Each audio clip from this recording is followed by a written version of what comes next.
Messieurs, dames, charmantes demoiselles, très heureux et très honoré de vous retrouver pour une nouvelle vidéo. Et aujourd'hui, on va rendre un petit hommage à Papa Bouba Diop. On aurait pu le faire depuis très longtemps pour évidemment rester dans l'actualité. Mais comme on dit, le poncif habituel que les retardataires ont l'habitude d'utiliser. Mieux vaut tard que jamais. Hier, je regardais un peu le documentaire sur l'épopée des lions et tout de suite, j'ai eu un regain d'envie pour faire cette vidéo parce que j'ai eu des frissons, j'ai eu des vertiges.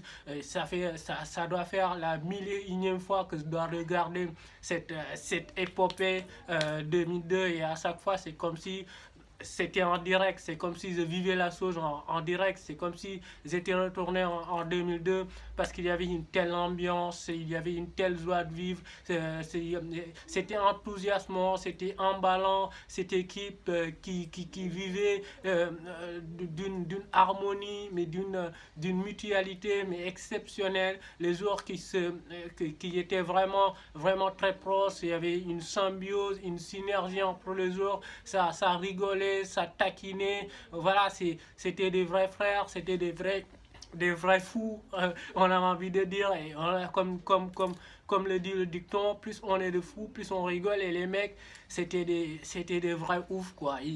Sur le terrain, ils étaient des vrais combattants, ils étaient agressifs, plein de gnaques, plein de courage, et puis quand ils sortaient du terrain, bah, c'était des humains, quoi, des humains avec toute la splendeur que ça peut regorger, que le terme peut impliquer, parce que c'est des mecs qui rigolaient tout le temps, ils étaient véritablement des frères. Et Papa Bouba Diop, c'était évidemment un élément essentiel, déterminant dans cette épopée de 2002.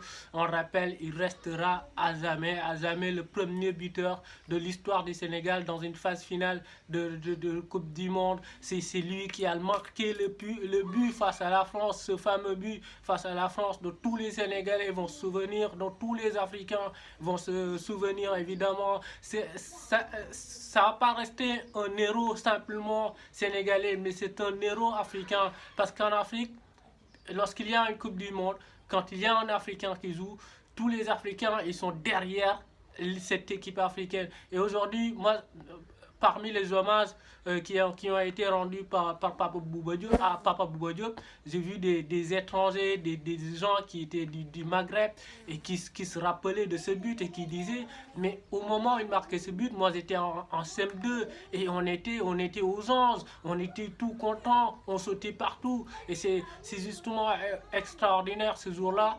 Tout le monde était content d'être sénégalais, quoi. Tout le monde était fier d'être sénégalais. Tout le monde était fier de ce qu'a accompli ce petit pays qui a été colonisé par la France, qui parle la langue française. On a tous des attaches du côté de la France. Et puis on jouait une équipe mais formidable, quoi. Je veux dire, il y avait Vartez dans les buts, en défense, tu avais Desailly, le Rock, tout le monde le connaît, Milan, Marseille, Emmanuel Petit, Lisa Razou Tiram sur les côtés, Yuri Djorkaeff. Il y a énormément de gens qui disent que lors de la Coupe du Monde 1998, le meilleur joueur de la France, c'était pas Zidane, mais c'était Yuri Djorkaeff.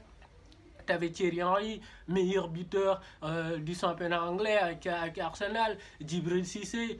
Vous vous rendez compte, à l'époque, le mec, c'était un fou, il plantait but sur but. Sylvain Wiltord, Trezeguet, qui était évidemment le meilleur buteur de la Serie A avec la Juve. Donc c'était une bête d'équipe, quoi. C'était pas n'importe quelle des équipes. Et sincèrement, réussir le coup qu'on avait réussi, c'était un truc assez dingue et assez extraordinaire. Et la façon dont Bouba Diop il marque ce but, c'était assez extraordinaire. Il est au sol et faut être courageux, quoi, pour marquer ce but. Parce que le ballon, il y a un petit. Le ballon, il n'arrive pas directement sur lui, quoi. Je veux dire, Emmanuel Petit, il repousse le ballon, ça vient sur Barthez, et puis derrière, un peu par chance, évidemment, ça revient sur Bouba Diop, et il a qu'à propulser ce ballon qui va nous rendre heureux toute une vie, évidemment, qui va nous rendre fier toute une vie. Évidemment, ça a été le plus beau jour, évidemment, de tout le football, de tout l'écosystème du sport, du football sénégalais. Quand on se rappelle ça, on est juste peiné, quoi. On est juste triste et on a presque les yeux qui sont embillés. On a le visage, on a envie de le fermer, évidemment. Mais voilà, c'est... Et Papa Bouba Diop, quand on dit Papa Bouba Diop, tout de suite on pense au but face à la France. Évidemment que c'était important parce que c'était le premier match de la Coupe du Monde, etc. Mais pour moi, les deux buts les plus importants de la compétition sont les deux buts face à l'Uruguay. Parce que sans ces deux buts-là, après l'Uruguay gagne ce match, on se rappelle de cette deuxième période qui était totalement folle. Et sans ces deux buts-là, il n'y a pas de doublé d'Henri Camara face à la Suède. Et il n'y a pas de quart de finale contre la Turquie. C'est le meilleur buteur de l'histoire du Sénégal dans les phases finales de Coupe du Monde. Il a joué 4 cannes dans sa carrière, 4 cannes. Il n'y a qu'Henri Camara qui a joué plus de cannes que lui. Il a été 3 fois buteur. Il a été buteur en 2002. Rappelez-vous ce but face au Nigeria. Un but très important aussi. Il a été buteur en 2004, il a été buteur en 2006. Donc c'est quelqu'un qui marquait énormément de buts. Il a été aussi 21e ex-aequo avec El Hadji Diouf au Ballon d'Or France Football de 2002. C'était le premier Sénégalais avec El Hadji Diouf à atteindre ce niveau-là. Ça aussi, c'est assez symbolique. Et ce qui est très remarquable avec Pape Bouba Diop aussi, c'est son humilité. Après son but face à la France, après le match, il avait comme idole Zinedine Zidane. Il se disait, puisqu'on a gagné ce match, et la France, c'était quand même favori ultime, quoi. C'était un mastodonte, c'était vraiment une équipe écrasante, quoi. Une équipe exceptionnelle. Et puisque ils avaient perdu ce match-là, ils étaient un peu dans un état de détresse, dans une déception immense. Il n'allait pas en rajouter des tonnes en lui demandant son maillot. Et c'est ces temps-ci qu'il a abandonné évidemment cette volonté d'avoir le maillot de Zidane.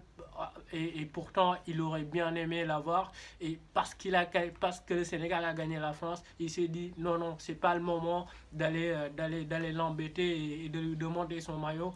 Vous vous rendez compte un peu de la réflexion, du niveau de réflexion. Il était vraiment humain, tout simplement. Et puis la discrétion, c'était un gars qui était très discret.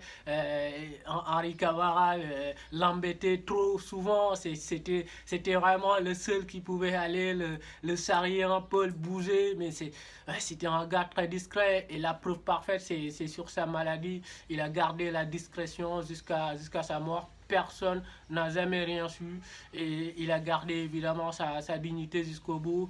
Et pour moi, le jour qu'il était aussi est très important, parce que les hommages, etc., le côté émotionnel, etc., c'est très bien, mais quand même, avant tout, c'était un joueur de football, et un magnifique joueur de football. Et pour moi, c'est le prototype parfait du milieu moderne, c'est-à-dire qu'il était imposant physiquement, il avait une capacité athlétique exceptionnelle, c'était un vrai gratteur de ballon, il gratissait sur toute la largeur du terrain, il courait un peu partout. Et puis, ce qui est hallucinant et ce qui est plaisant avec lui, c'est que malgré sa robustesse, c'était quelqu'un de très mobile, c'était quelqu'un de très agile. Et aujourd'hui, la mobilité pour un milieu de terrain, c'est primordial, c'est une nécessité vitale. Aujourd'hui, vous n'êtes pas mobile, vous n'êtes pas bon, vous ne pouvez pas répondre aux exigences du football moderne. Il y avait une capacité de projection extraordinaire, il se présentait très souvent dans la surface de réparation, et du coup il marquait beaucoup de buts.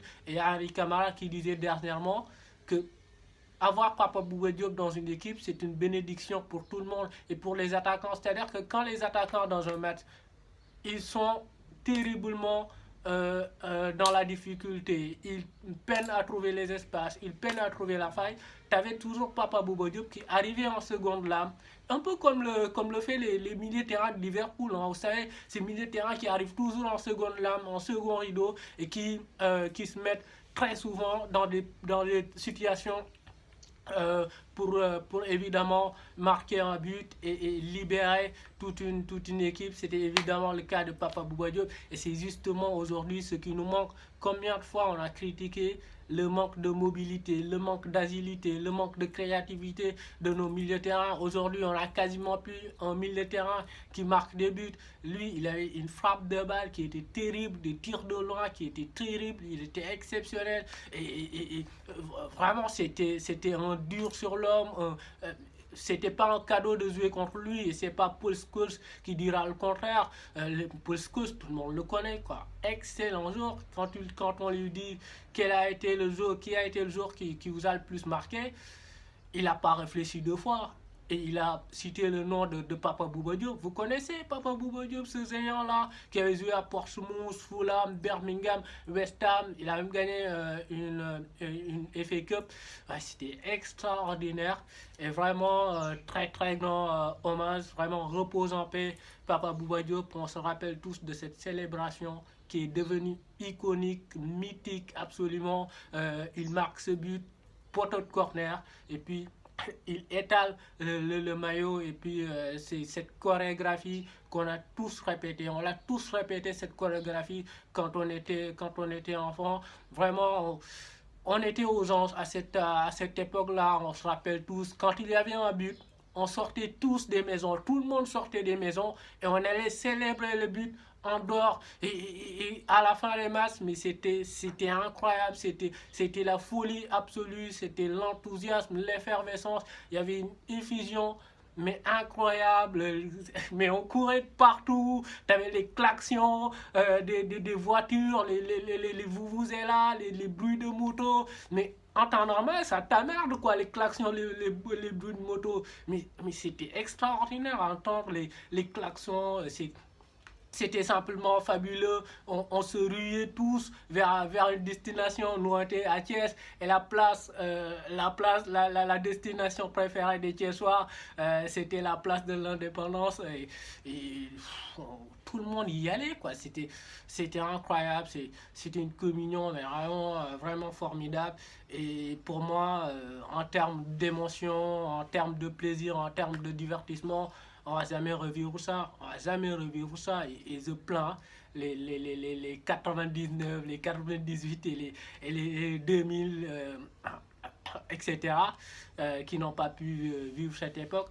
Allez, Papa Bouba Diop, évidemment, on est tous fiers de toi et on espère que Dieu va t'élever au 19e ciel comme ton numéro.